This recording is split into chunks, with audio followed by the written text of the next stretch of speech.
Bom dia, amados irmãos, que a graça e a paz do nosso Senhor Jesus estejam com todos. Hoje a nossa leitura e meditação é do Eclesiastes, capítulo 12. Enfim, chegamos ao final do livro do Eclesiastes. E o pregador continua no verso 1, dando um conselho precioso à juventude, a qual ele encerra o capítulo de número 11. Versículo 1. Lembra-te do teu Criador nos dias da tua mocidade, antes que venham os maus dias e cheguem os anos dos quais dirás: não tenho neles prazer. Os melhores anos para trabalharmos, para nos dedicarmos à obra de Deus, é na força da juventude, enquanto somos jovens, há vigor físico, mental. Não é por acaso que João escreve aos jovens em 1 João capítulo 2, versículo 14, a parte B: jovens, eu vos escrevi porque sois fortes e a palavra de Deus permanece em vós e tendes vencido o maligno. Por isso, jovem, use todo esse seu vigor, essa sua força para servir a Deus hoje. Não desperdice a sua vida com esse prazer enganoso do mundo, porque o mundo passa bem como a sua concupiscência. Busque a Deus na melhor idade da força física e mental, porque o tempo passa rápido demais. Para que então você não venha dizer como pregador: não tenho prazer, contentamento nos dias da velhice. Dos versos de 2 a 8, o pregador vai fazer uma preciosa descrição da idade avançada com todas as suas enfermidades. Versículo 2: antes que se escureçam o sol e a lua, ou seja, antes que se finde a alegria da juventude, pois os astros aqui representam a alegria, antes que tornem vir as nuvens depois do aguaceiro, ou seja, antes que venham as tempestades da vida e sejamos pegos de surpresa. Antes do dia em que tremam os guardas da casa, os braços, versículo 3. Os braços são armas de defesa do corpo que logo ficam enfraquecidos na velhice.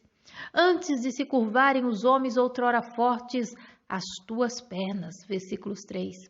As pernas são considerados os homens fortes que nos transportam para todos os lados, mas que perdem a sua força na velhice. Os tendões das pernas ficam flácidos, os músculos perdem a sua força. Antes de cessarem os teus moedores da boca, versículo 3, ou seja, antes que os seus dentes caiam e fiquem fracos para mastigar. Lembre-se que no tempo do escritor não havia dentista. Antes de escurecerem os teus olhos, junto com o avanço da idade vem a deficiência em enxergar e já não se vê com o brilho passado. Antes de se fecharem as janelas, versículo 3, ou seja, quando não possamos mais ouvir tão bem, distinguindo os sons. Antes de se fecharem os teus lábios, como portas das ruas, versículo 4. Quando já não puderem falar em alta voz pelo enfraquecimento das cordas vocais, pela falta de força. Antes de todas as harmonias, filhas da música, te diminuírem, versículo 4, quando já nada nos atrair, nem mesmo a música que traz tanta alegria aos jovens. Antes também de temeres o que é alto, versículo 5, quando não mais conseguir subir ao monte, seja por falta de coragem ou por fraqueza das pernas, lembra-te do Senhor. Antes que te espantes pelo caminho, versículo 5, aquelas boas corridas da juventude já se tornarem impossíveis pela falta do vigor físico. Antes que te embranqueças como quando floresce a amendoeira, versículo 5. Os cabelos brancos são próprios da idade avançada, e então o pregador faz uma comparação entre os cabelos brancos e as flores da amendoeira, que costuma abrir na primavera, mas que logo passa com a chegada do outono. Assim é o jovem como a primavera cheia de flores, tudo nele é alegria e beleza, mas quando o outono da vida chega, as alegrias da juventude acabam. Antes de te perecer ou de perder o seu apetite, versículo de número 5, até mesmo o paladar é danificado com a chegada da velhice. O apetite já não é o mesmo, nem mesmo a digestão.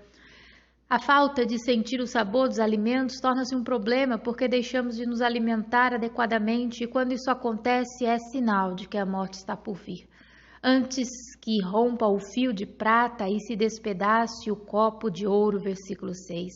A conclusão é que tudo passa. Sabendo disso, não adianta usar cosméticos, realizar cirurgias plásticas, porque os anos são implacáveis. Nada disso nos livrará das marcas da velhice. Antes que tudo isso te suceda, jovem, Lembra-te do teu Criador, antes que o pó volte à terra, versículo 7.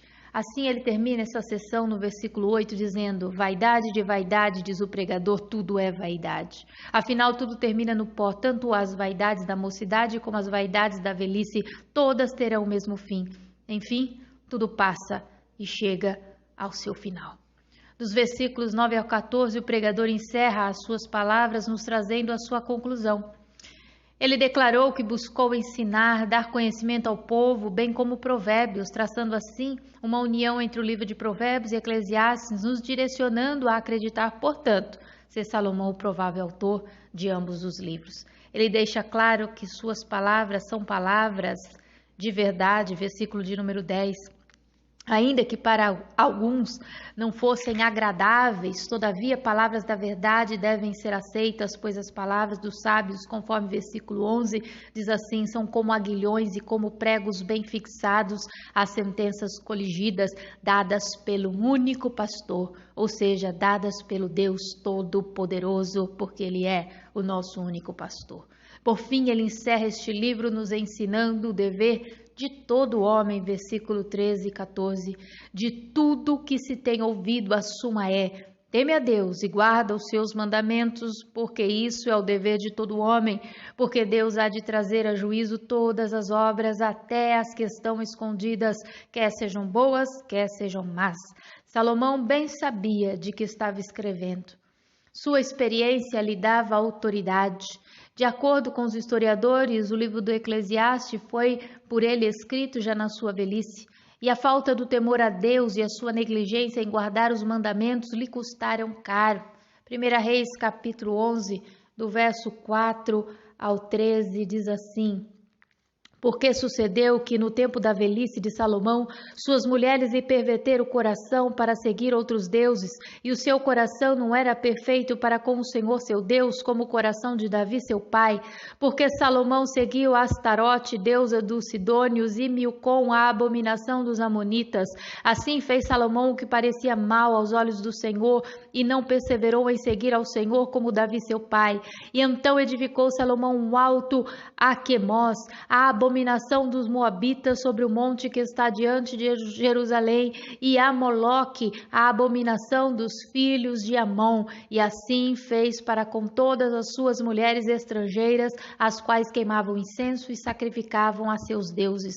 Pelo que o Senhor se indignou contra Salomão, porquanto desviara o seu coração do Senhor, Deus de Israel, o qual 2 vezes lhe aparecera. E acerca deste assunto lhe tinha dado ordem que não seguisse a outros deuses, porém não guardou o que o Senhor lhe ordenara.